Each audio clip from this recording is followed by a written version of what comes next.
up, guys? It's Shining Polaris. I hadn't done a YouTube video in a long time, but so this video is going to be kind of like half of the AEW Dynamite that just happened right now, and then half of like just talking about my experience at Double or Nothing. So last week I was in Vegas for almost a whole week, and I went to all the festivities, so Dynamite, Rampage, Fan Fest, and Double or Nothing.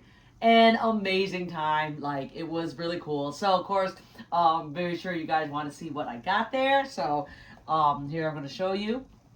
So, just want to say first that, a lot of controversies with MJF, and that at FanFest, you could buy a ticket to meet him, and he didn't show up because if you watch Dynamite, he had a very passionate promo, which I'll talk about later. So, I see some tweets that are like, I don't know anyone that actually did his meet and greet, or was that even like thing real, or they just like made that up to add to the story. So just saying, when you get a meet and greet, you get an 8x10. That's kind of like your ticket to see them. So yes, I was there in line, one of the first people. I was like number 5 in there, and I got my 8x10 ready to go meet MJF, and of course he never showed up. So, and I posted it all on Twitter, including the receipt of my refund. So yes, that part was real. We really did pay to see him, and we waited in line, and he never showed up. So anyway, it was one of the few that actually, because I was close enough to the front, I actually was one of the very few that got an 8x10, because you have to like be in line to get this, and it wasn't like was just given to you, which was a little bit different. In the past, they would give you the 8x10 first, and you waited in line. This time, they just waited until you got to the front. So that's one of the souvenirs. Very sure this is going to be valuable, because who knows what MJF is going to do now. So at least I got his 8x10, which is very rare because he doesn't do meet and greets. I mean, he never does it. He actually never showed up. All right, the other, I did a Matt and Jeff Hardy meet and greet, so this is their 8x10. And of course, you can get another item signed. So my thing was with MJF as well. I was going to get anybody to sign my turnbuckle, which you'll see in a second. So that's their 8x10. And then here's my all-out turnbuckle that I had a lot of people sign it. And you have Jeff Hardy signed the bottom here, which is really cool. Matt Hardy signed right there. And then I had Cutler signed right there. So those are my 3 newest signatures. And then, of course, I went to meet the Young Bucks, which was cool. So, like I said, MJF thing sucked because we were in line for at least an hour waiting for him, and he never showed up. But 1,000 times, I don't even like care about that, because meeting Cutler and the Young Bucks, they made it up. So this is their 8x10. I just want to show from last year, so I'm gonna have to get that frame. This is their 8x10 from last year, so it's really cool. They used the same, the glare, the same designs. I got this from last year. This is this year, so that's cool. And then for the Young Bucks, I had them sign my Bullet Club flag, which I don't have right now. So of course I got the T-shirt of their match. And other stuff I got. You gonna see? So this is the exclusive Double or Nothing T-shirt. So it looks like this. And the back. Let's see. Oh, and then of course the CM Punk and Hangman Page one. So you get that. And the back. And then I went to do another meet and greet. This was off of. This is not by AEW. I went to meet the Lucha Brothers. They went to Las Vegas Fight Shop. So you had to buy one of their merch, and then you can get like an autograph and a picture. I wanted to get their exclusive T-shirt, but it was sold out by the time I got there, so I just got a regular T-shirt. So that's what I got for the Lucha Brothers. And then this then I got the poster, which I have to get. I get one poster from every show. So this is their Double or Nothing poster. And how did I forget this right here? So I have the Young Bucks signed figures right here. I don't know if you can see that. This is the glare.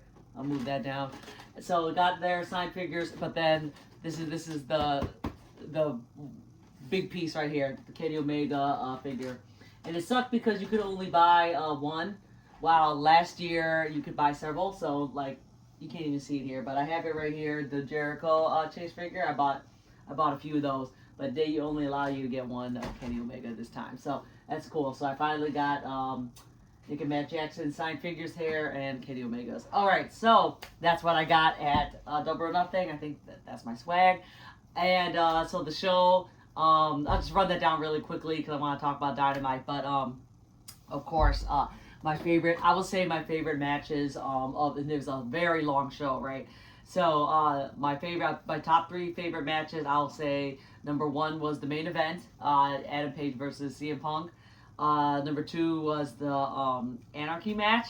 That was so much fun. Like I couldn't even see most of it, but the crowd was just so wild for that. And then of course, the Young Bucks versus Hardy's match. And I know a lot of people criticize that one because um, some of the moves that Hardy's did not look like too smooth. Same with CM Punk, but I don't even look at that. So I just like it didn't matter to me. It was just fun to watch. With the main events, I want to talk about that. Yeah, like obviously I'm rooting for CM Punk, and I was saying to my friends, which they were laughing, I was like, I was rooting for the underdog, which I say was CM Punk, because I'm telling you, 100%, I thought Hangman was going to retain. Did not think that CM Punk was going to win at all because my reasoning is, a lot of people did not like Adam Page's run as champ, and so I was thinking that okay, him beating CM Punk will you know legitimize him as a strong champion. So that's why I thought he was gonna lose. But I mean, yeah, CM Punk was gonna lose. But when he hit the GTS and the ref was counting slow, I was like, oh yeah, Hangman's kicking out of that, and he didn't. I just was like, I was I was almost in tears. Like I was like, I can't believe he won. That was so unexpected. So I am really happy that he won. Again, I know a lot of people criticize it, saying that taking it off a Hangman too soon. CM Punk shouldn't have won that because he don't need it. But I think it was the right call. You got I mean just immediately you got Forbidden Door coming up, and CM Punk with the championship in Chicago, like that would make that show even bigger than it already is. And I just feel like it's also I feel like it's a good time for CM Punk to get the title as well, because he's gonna have I feel like he's gonna be a really good champion, and there's gonna be some great defenses, and CM Punk is still super super popular. So in my opinion, I'm very happy with that, but I'm also could be extremely biased. So yeah, so that's just my take on that. Really happy like seeing him with FTR. I think that's really cool too. I mean, I guess you could say Pinnacle's officially broken up, I guess, with all this MJF stuff. So, and FTR being like, they're like such huge baby faces right now. They can't be in a heel group. So yeah. So about Dynamite. So Dynamite is in California, and which is their first time all the way in the West Coast there. So West Coast folks, they're happy they have one show. I know they've been thirsting for a long time for it. So in my opinion, seeing and hearing, watching it on TV, the crowd seemed super hot. I mean, it was like they were just screaming. Just want to say in Vegas as well, I mean, that show was 5 hours long, and we were all cheering all the way to the end. So St. Vegas was also hot as well. So yeah, so the first match you got CM Punk coming out with FTR. So I'm gonna guess they're gonna be a trios or some little group there. I just like the imagery. You have all three of them as the champions, and they're like I said, they're all super hot right now. So that's just really cool to see them. They face against the Gun Club and Acclaimed. So Max Caster coming out, with his funny raps. Yeah, the match was actually really good. I for some reason thought it was going to be like a squash match, but the Gun Club, they had a good showing. And then, but of course at the end you got CM Punk and FTR winning it. And what was really cool, and I don't know why I didn't expect this to happen, but it was very cool when it did. CM Punk at the end of that match, he's talking about the Forbidden Door, and he's like, I'll challenge anybody who's gonna come out and whatever. And who comes out is Tanahashi. So that is really cool. So you got Tanahashi and CM Punk for Forbidden Door. I mean, the show's already sold out. This is just going to drive their pay-per-view sales even more. So that was really cool. I like that a lot. So the next part, what's the next part? MJF? I don't know. I can't remember what it is, but we're just gonna talk about that regardless. MJF coming at this. I know. I wonder if this had like with the CM Punk and then MJF. That's probably have a lot of views. Um, because I know a lot of people wanted to wanted to hear what MJF had to say, and so basically just gave him a mic. And in my opinion, I feel like everything he just said really came from the heart. Like he looked really pissed. I mean, he even like said about the WWE stuff. Like, I'm like, yeah, I think what he said that's a shoot right there. I can go back with you got reporters saying, oh, this whole thing had to been a work now with the him being in Vegas and saying that he's been getting a flight out because he's so pissed. They're saying it's all work to judge I mean, I don't know. It's like this part right here for Dynamite. I feel like that's like a work, but it's also a shoot from what he says. But I will go back to say at FanFest, to me that was not a work to me. I still think that was real because one thing to do all of that BS on TV and on social media, but the second thing is to make fans pay and wait in line. That that's that doesn't fit right. But anywho, like I said, I'm not actually mad about that MJF stuff, because people guest cancel all the time, and like I said, I already had a fantastic time with the Young Bucks in color, so so for whatever MJF want to do, I don't care. I got my money back. So, but with this thing, I posted on Twitter like, what do people think about that promo, and yes, it's a work, but I feel like what he said was very truthful. So I mean, he said he want Tony Khan to fire him. I mean, that's very bold to say. So I have to see. I'm like, I really don't know. I really don't know what's gonna happen because I just can't see. Is that sure WWE will pay more, but can he not see all these people that left WWE to go to AEW?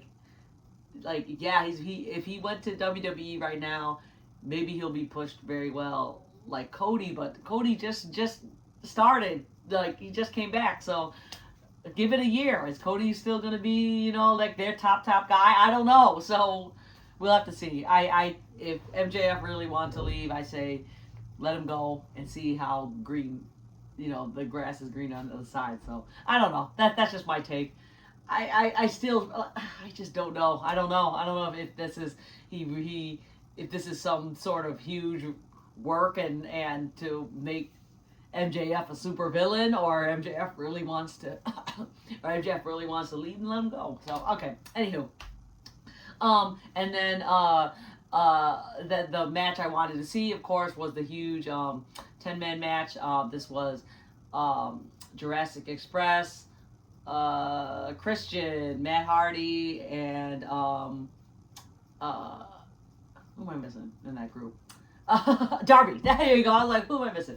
Now, this was supposed to be the Hardys and Jurassic versus Young Bucks and Red Dragon, but the Adam Cole's injured and Jeff Hardy's injured, so they just made it into this 10 man tag team match, which is fine.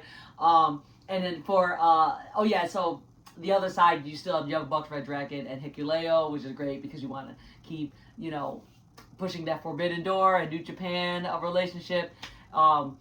So, as you know, I'm a huge fan of Jurassic Express. With my thoughts on them winning at Double or Nothing, I was very upset by that. I am so ready for a new tag team champion. And it's just Jurassic is not doing it for me. So I was very upset because it looked like Swerve and Lee was going to win it, and they did it. And I'm like, really? Nobody. We're done with Jurassic. Anyway, so I was hoping with this match, which did happen, that Bullet Club Elite would kick their ass, and they did. So that was a great day for me. What I did, so the match was great. It was crazy, the usual stuff. At the end, you had Matt Jackson pinning Jungle Boy, which is the perfect scenario. That's exactly what I wanted. Like I said, Hikuleo was in there. I was hoping maybe some more interaction between Undisputed Elite and Hikuleo, or maybe like a little more Bullet Club segment or something, but that didn't happen. But at least you had a little bit there. For Forbidden Door, I am really hoping that all Bullet Club members show up to Forbidden Door to face the Elite, whether it's in a good or a bad way. I don't care. I just want to see all of them because Bullet Club, no joke, is like the hottest faction right now. They have so much momentum in all of pro wrestling. So hopefully they'll show up, all of them, every single member. I want to see like all 30 people show up in Chicago. That'll be great. So yeah, that's just my take on it. I just hope that this is the beginning of the downfall. And I know I said that a lot of Jurassic Express, and I've been waiting for the downfall ever since they won the title. So that's how I feel about that. Yeah, you just have a couple other matches there. I'm just gonna skip all that because um, we're just gonna go right to the main event. Talk about Jazz and Blackpool. So for the Anarchy match at Double or Nothing, that was so much fun. Like I said, I was in the part very near Bryan Danielson when he came out, and then they like did a little fight in front of me. Otherwise, I could not see any of the match, but it was still cool. The crowd was so loud during that match. It was like a party. It was funny because they did not stop playing Moxley's theme music. They just kept going. So it just felt like a party and like a bar. It's just like you just watching people fight as the music was just so loud. So with the match segment here on Dynamite, you have Jazz basically celebrating their win and talking trash to Blackpool and all that. So they were saying about so Jericho was like, let's get a blood and guts match. And then you had the main event, which was Moxley versus Garcia. And after that match, Moxley obviously won. They're talking about the blood and guts. How's the blood and guts match again? I think that is very cool. They announced that it will be in Detroit. So that is cool because I plan on going to Detroit. So that is, man, that show is going to be wild. Yeah, I hope I got good seats for that. And I say that because I plan on going, but I'm doing the thing where I'm waiting to the last minute to get tickets. But I plan on going because it's not that far of a drive. So yeah, I know it's about almost 20 minutes. I'm trying to like keep this somewhat short. Amazing time at Double or Nothing. This is the start. This whole month is the start of my AEW mini tour because all the shows are going to be in the Midwest. So I plan to try to go to as many Dynamite as I can in the Midwest. And because of that, I've already said it before. Because of that, I can't go to Impact. So, but I'm still going to watch Slammiversary and all that jazz. This week obviously I'm not in California, but this week I will be at Hell in a Cell at the end of this week. So, woo, WWE pay-per-view. I'll be there. And then right after that, I'll be going to Missouri. So there you go. Thank you guys for watching. I have not done a YouTube video in a while, but I'm very active on TikTok, which I finally reached 10,000 followers. So yay, thank you guys for making that possible. So follow me on Twitter at Shining Polaris. I'm active on there a lot. Shining Polaris on Instagram. Shining Polaris AEW on TikTok. And of course, subscribe and like, follow, do all that on here at YouTube. So thank you so much, guys, and I will see you next time. Bye.